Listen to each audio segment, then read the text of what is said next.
profeta no calabouço. É incrível como os homens de Deus têm afinidade com esses lugares onde sua confiança nele é colocada à prova. José foi lançado em uma prisão ao preferir ser fiel a Deus em vez de se deitar com a mulher do oficial de Faraó. Micaías foi lançado em uma prisão ao anunciar uma visão que teve da parte do Senhor. Daniel foi lançado em uma cova por não deixar de adorar a Deus diante de um decreto real que o proibia. Anani foi preso pelo rei Asa, rei de Judá, porque o repreendeu por confiar no rei da Síria em vez de confiar em Deus. Jeremias foi preso várias vezes por suas profecias contra os líderes de Judá. João Batista foi preso por denunciar o pecado do rei Herodes Antipas. João Batista foi um profeta cujo seu ministério foi profetizado por outros profetas antes de seu nascimento. Seu ministério é de preparar o caminho para a chegada do Messias. Era comum um mensageiro ser enviado para preparar o povo para a chegada do rei. João foi esse mensageiro que deveria preparar o povo para a chegada do rei Jesus. João Batista teve 3 encontros com Jesus onde ele reconhece que Jesus era o Messias. 1. Ainda no ventre. 2. No batismo de Jesus. 3. No dia seguinte após o batismo. Por que João Batista foi preso? A Bíblia diz que João Batista denunciava o pecado de Herodes Antipas, pois ele havia se casado com a mulher do seu próprio irmão Filipe. O historiador Flávio Joséfo, no livro História dos Hebreus, diz que Herodes temia o fato de João poder fazer uma rebelião visto que o povo estava sempre pronto para obedecer em João Batista. Então Herodes o prende na fortaleza de Maqueronte. Diferente de hoje, as prisões daquela época não tinham o objetivo de reabilitar alguém, lá o objetivo era de castigar. As prisões eram úmidas e escuras, com falta de higiene e escassez de alimentos, os prisioneiros só recebiam o suficiente para sobreviver, tornando eles desnutridos e vulneráveis a doenças. Lá não tinham direitos humanos para lutar pelo bem-estar dos presos. Ao ouvir o que Jesus estava fazendo enquanto ele estava preso, João Batista mandou 2 dos seus discípulos levar uma pergunta para Jesus. És tu aquele que haveria de vir ou devemos esperar outro?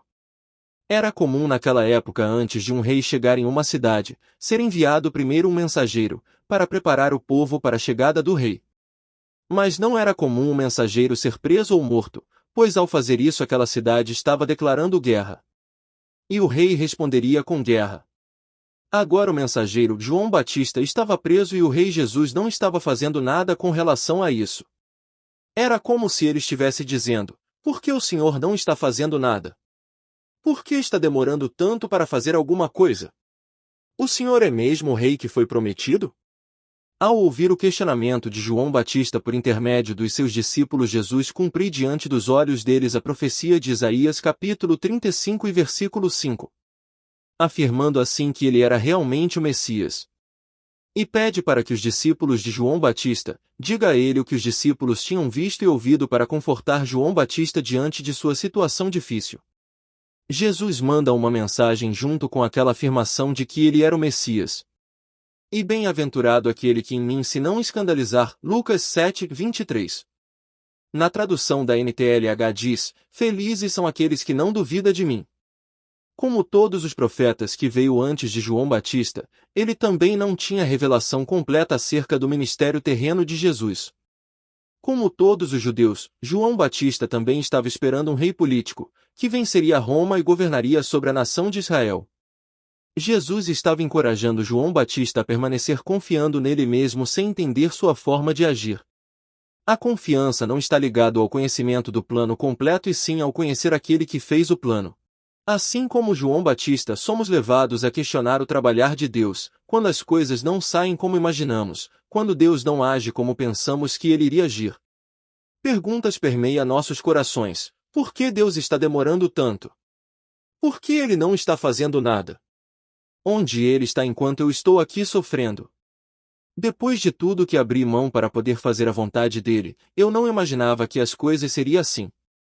Então Jesus nos encoraja a permanecer confiando nele. Felizes são aqueles que não perdem a fé em mim. Você não precisa conhecer o plano todo para poder confiar, você precisa conhecer aquele que fez o plano. Isaías capítulo 15 versículo 24, o Senhor dos Exércitos jurou, dizendo: como pensei, assim sucederá, E como determinei, assim se efetuará. Se você crer nessa mensagem, comente amém. Se inscreva para receber mais conteúdo como esse. Compartilhe com alguém que precisa ouvir essa mensagem. Fique com Deus.